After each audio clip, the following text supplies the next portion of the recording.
Γεια σου, Πόπη. Είμαστε εδώ πέρα στη φωτογράφηση του εξωφύλλου για το περιοδικό Λάκι. Και με μεγάλη χαρά δέχτηκα την πρόταση και σας ευχαριστώ πάρα πολύ που με φιλοξενείτε και εμένα σε αυτό το τόσο ωραίο περιοδικό. Ήθελα να σε ρωτήσω, έχουμε δει τα τελευταία χρόνια ότι σε όλες τις τηλεοπτικές εμφανίσεις σου έχεις υιοθετήσει έτσι ένα look που είναι λίγο πρέπει, με ορισμένα φορέματα. Αυτό είναι δική σου επιλογή ή σε έχουν βοηθήσει στιλίστες? Οφείλω πολλά στη στιλίστριά μου, που είμαστε πάρα πολλά χρόνια μαζί, τη Μάγδα την Κασάπογλου, η οποία ψάχνει και βρίσκει καταπληκτικά φορέματα από πολλές εταιρείες και διαφορετικές. Αλλά είναι ένα στυλ το οποίο νομίζω ότι ταιριάζει πάρα πολύ στα δεδομένα της ελληνικής ειδησιογραφίας, δηλαδή της ελληνικής τηλεοπτικής ενημέρωσης. Εμένα μου τέριαξε. Είναι εύκολο, είναι άνετο, είναι φορέματα που είναι ευκολοφόρετα. Δεν είναι κάτι που σκέφτεσαι αν θα το φορέσεις έξω.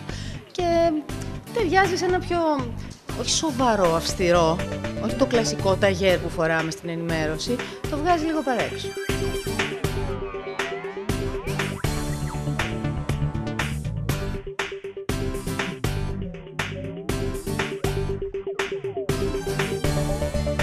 Στις καθημερινές εμφανίσεις σου πώς είσαι, επιλέγεις αυτά τα ίδια ρούχα που σε βλέπουμε να φοράς στην τηλεόραση ή είσαι κάπως πιο casual? Πολύ διαφορετική. Δηλαδή, μου αρέσει πάρα πολύ να κυκλοφορώ με τις φόρμες μου, με sneakers, σταράκια ή jean παντελόνια με t-shirts. Είμαι πολύ διαφορετική.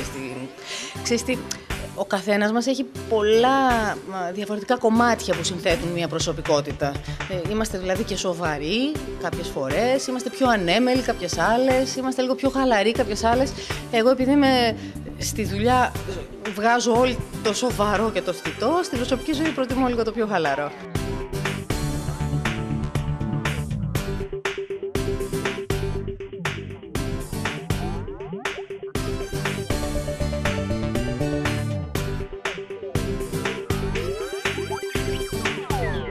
Πριν ασχοληθείς με τη τηλεόραση, σου άρεσε να περιποιείσαι τον εαυτό σου, σε ενδιέφερε πάλι η μόδα, παρακολουθούσες?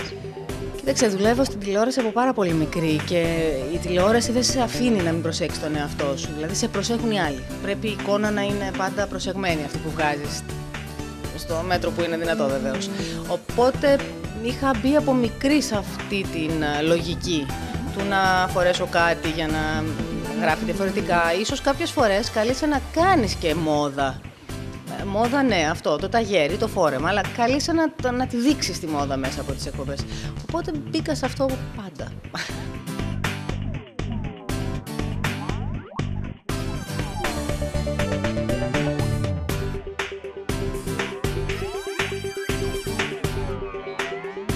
Τι κάνεις στον ελεύθερο χρόνο σου? Είσαι τόσο δυναμική όσο σε βλέπουμε στην τηλεόραση? Έχεις κάποια χόμπι που σου αρέσουν πολύ?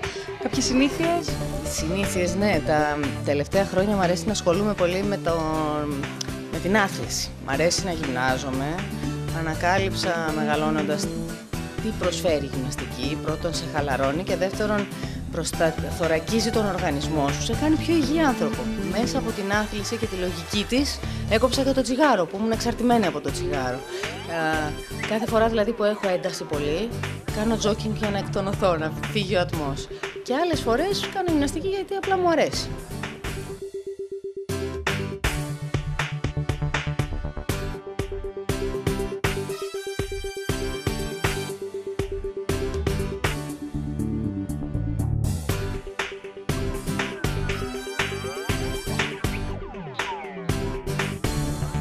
Υπάρχει κάτι που θα μπορούσες να μας πεις και να μας κάνει πολύ εντύπωση, να μας εκπλήξει σε σχέση με το προφίλ που σου έχουμε συνηθίσει να σε βλέπουμε?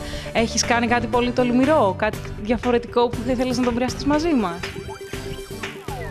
Κατά βάθος είμαι πάρα πολύ τρελή. Αυτό από μόνο του νομίζω ότι θα εκπλήξει. Νομίζουν όλοι ότι είμαι πολύ τετράγωνη, πολύ συγκεκριμένη, πολύ αυστηρό πλαίσιο. Που κουβαλάω μια τρέλα που την ξέρουν πολύ καλά οι δικοί μου φίλοι και που αν με δει κάποιος που νομίζει ότι είμαι όχι σοβαρή, τετράγωνη, θα εκπλαγεί από μόνη του. Μπορεί να με δεις να σκαρφαλώνω το βουνό, ας πούμε. Και έχω και υψοφοβία. Το ασυμβίβαστο. Ευχαριστούμε πάρα πολύ. Σας ευχαριστώ. Καλή συνέχεια.